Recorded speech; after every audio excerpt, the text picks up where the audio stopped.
নমস্কার বন্ধুরা, আমি লাস্ট যে ভিডিওটা আপলোড করেছিলাম সেখানে অনেকগুলো কমেন্ট দেখছি। অনেকেই প্রচুর সমস্যা ফেস করছেন এই এসআইআর রিলেটেড ব্যাপার নিয়ে।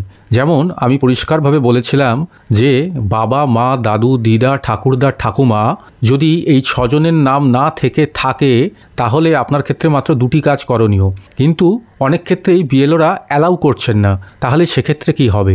এছাড়া আর একটা ব্যাপারে আমি একটু জানাতে চাই, সেটা হচ্ছে আগামী মাস থেকে যে হিয়ারিং হবে সেই হিয়ারিংয়ে কী ধরনের সমস্যা আপনাদেরকে ফেস করতে হতে পারে, বা নির্বাচন কমিশন ঠিক কী ধরনের ডকুমেন্টস আপনার কাছ থেকে চাইতে পারে। ভিডিওটা একটু বড় হতে পারে, স্কিপ করবেন না, পুরোটা দেখুন। তাহলে কিন্তু এই যে ব্যাপারটা আমি বলছি, এই যে সমস্যাগুলো আসতে পারে সেটা কিভাবে ফেস করবেন বা কী ধরনের পেপার হাতের কাছে রাখবেন সেই সম্পর্কে একটা স্বচ্ছ ধারণা কিন্তু আপনার মধ্যে আসবে। এবার একটা একটা করে সমস্যার কথা বলি। যেমন অনেকেই বলছেন, যেটা এক্ষুনি বললাম, যে বিএলওরা কেন অন্য কোনো আত্মীয়ের নাম ফর্মে ফিল আপ করতে বারণ করছেন।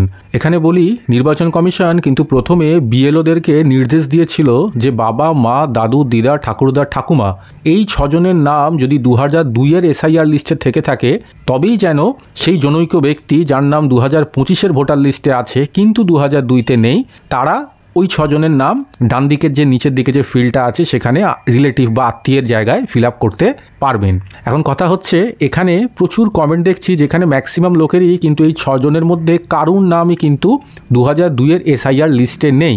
তারা যখন বিএলওকে বলছেন, বিএলও বলছেন এই জায়গাটা ফাঁকা রাখুন, যখন হিয়ারিং হবে তখন কিন্তু এই পেপারগুলোকে সাবমিট করবেন। That is okay. আমি এটাও বলেছিলাম যে নির্বাচন কমিশন হয়তো খুব শিগগিরই ফর্মে অন্যান্য আত্মীয়দের নাম ফিল আপ করার জন্য একটা পারমিশন দেবে বা বিএলওদেরকে নির্দেশ দেবে, যেমন কাকা, জ্যাঠা, মামা, মাসি। কারণ এগুলো প্রত্যেকেই কিন্তু আমাদের মা বা বাবা উভয় পক্ষেরই ব্লাড রিলেশনের একটা সম্পর্ক থেকে যাচ্ছে। তো সেখানে বিএলও হয়তো আইদার এই যে নতুন যে নির্দেশটার কথা আমরা শুনছি, আইদার সেটা তাদের কাছে গিয়ে পৌঁছয়নি, বা হয়তো তাদের কাছে সঠিকভাবে সেই নির্দেশটা এখনও দেওয়া হয়নি। কিন্তু আপনারা নিশ্চিন্ত থাকবেন, যদি বিএলও বলে যে ফর্মটাকে ফাঁকা রাখুন, চুপচাপ বসে থাকুন, হিয়ারিংয়ে যখন ডাক পড়বে তখন সেই সম্পর্কিত সমস্ত তথ্য আপনারা কিন্তু হিয়ারিংয়ের সময় সাবমিট করবেন। আর যদি বিএলও পারমিশন দেয় তাহলে আপনারা সেই সংশ্লিষ্ট আত্মীয়ের নাম কিন্তু ওই ফর্মে ফিল আপ করুন। সে আপনার কাকা হতে পারে, জ্যাঠা হতে পারে, মামা হতে পারে, মেসো হতে পারে। এবার আমি একটা কথা বলি, এখানে হিয়ারিংয়ের ব্যাপারে কিন্তু খুব ডিটেল তথ্য এখনও কারুর কাছে নেই, এবং নির্বাচন কমিশনের তরফ থেকেও কিন্তু খুব পরিষ্কার করে বলে দেওয়া হয়নি যে হিয়ারিংয়ে ঠিক কী ধরনের তথ্য আপনার কাছে চাওয়া হতে পারে।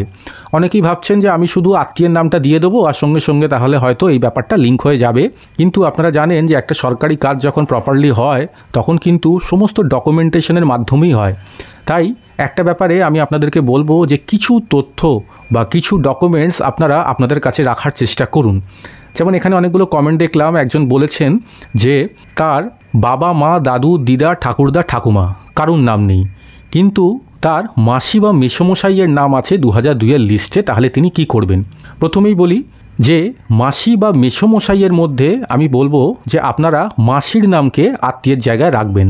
তার কারণ ওই ব্যক্তির মা এবং মাসি দুজনের মধ্যেই কিন্তু একটি রক্তের সম্পর্ক আছে, এবং এদের দুজনেরই বাবা মা হয়তো সেম নামেই কিন্তু থাকবে। তাই সেক্ষেত্রে আপনার সাথে এই সম্পর্কটা লিঙ্ক করতে অনেক কিন্তু সুবিধা হবে। এবার নির্বাচন কমিশন আদৌ কী ধরনের তথ্য চাইতে পারে আপনার কাছে, এ ব্যাপারেও কোনো পরিষ্কার কোনো তথ্য নেই, তাই অনেক বিভ্রান্তি হতে পারে। তাই বলবো, আপনাদের কাছে হয়তো এমন কোনো তথ্য চাওয়া হতে পারে যাতে হয়তো আপনাকেই প্রমাণ করতে হবে যে এই ভদ্রমহিলা যিনি আপনার মাসি হন বলে আপনি দাবি করছেন তিনি প্রকৃতপক্ষে আপনার মাসি। এখন কথা হচ্ছে, আপনি সেটা কি করে প্রমাণ করবেন? তাহলে আপনার মা বা মাসি উভয়েরই হয়তো কিছু ডকুমেন্টস আপনাকে সাবমিট করতে হতে পারে, যেখানে এটা বোঝা যাবে যে আপনার মা এবং তার বোন মানে আপনার মাসি দুজনে যে সম্পর্কটা আছে সেটাকে এস্টাবলিশ করা যাবে, বা তাদের এমন কোনো পুরনো পেপারস বা তাদের পুরনো ভোটার্স কার্ড বা তাদের পুরনো কলেজের বা স্কুলের অ্যাডমিট কার্ড, সার্টিফিকেটস যেখানে তাদের বাবা মায়ের নাম আছে, এবং সেটা থেকেই কিন্তু এটা পরিষ্কারভাবে প্রমাণিত হবে যে আপনার মাসি এবং আপনার মা দুজনেই রক্তের সম্পর্কের বোন, এবং আপনার সঙ্গে তাদের সম্পর্কটা কী সেটাও নির্বাচন কমিশনের কাছে একদম পরিষ্কার হয়ে যাবে, এবং আপনাদের নামটা ওই আত্মীয়ের সাথে কিন্তু লিঙ্ক করা হবে। এখন কথা হচ্ছে, নির্বাচন কমিশন কি আদৌ এই তথ্যগুলো চাইতে পারে? সে ব্যাপারে কিছুই বলা যাচ্ছে না, চাইতে পারে নাও চাইতে পারে। তাও আমি আপনাদেরকে বলবো যে আপনারা এই ধরনের তথ্যগুলো কিন্তু চাইতে পারে এই ভেবেই কিন্তু আপনারা জোগাড় করা শুরু করুন।